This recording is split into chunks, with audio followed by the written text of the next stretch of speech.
खां मीर असलम अक्सी जी रिपोर्ट। ज़िला शिकारपुर में तालीम तबाही किनारे। तालीम खाते शिकारपुर के ऑफिसरन तोड़े चूंडियल नुमाइंदन क़ौमी असम्बली मेंबर शहरियार मेयर ऐं सिंध असम्बली के मेंबर अगूण ऐं सिंध असम्बली के स्पीकर आगस राज खान दुरानी जी चूंड तक में सनन के लापरवाही में अदम तवज्जो सबब केतराई बाड़ा तालीम का महरूम, केतराई मास्तर वीज़ा ते वयल, केतराई स्कूल वडेरन जूं ओताकूं ऐं उन जा बहंडा बनियल। ज़िला शिकारपुर के तालके गढ़ी यासीन जे यूसी नौशेरो अबड़ो के गोठ लोंग डेथा जो प्राइमरी स्कूल ज़बून थियल स्कूल में फर्नीचर न हुजण के करे हिन सर्दी के मौसम में बाड़ा वण हेठां पट ते वेही तालीम पिराईंदे स्कूल के लिए मिलियल टेंट भी ख़त्म थियल है। स्कूल में सिर्फ हिकिड़ो मास्तर बाड़न के तालीम दे तो जॾहिं त ॿिया मास्तर वीज़ा ते वयल आहिनि।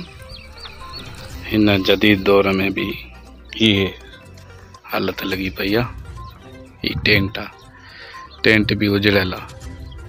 लोंग डेथो ही गोठ आहे, ही स्कूल आहे।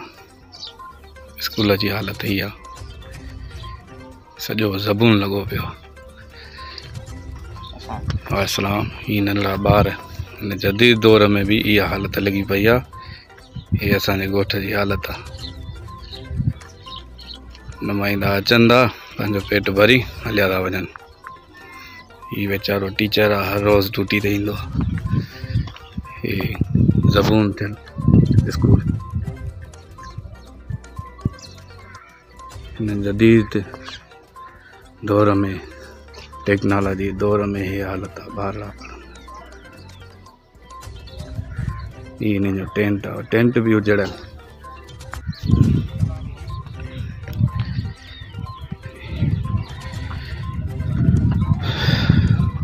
खुदारा कुछ रहम कयो, ॿारनि जा फ्यूचर तबाह तो थे। सहूलियत ॾियो पंहिंजे वोटरनि खे, सपोर्टरनि खे। सब कुछ तबाह है, बर्बाद थियल। सरकारी स्कूल है।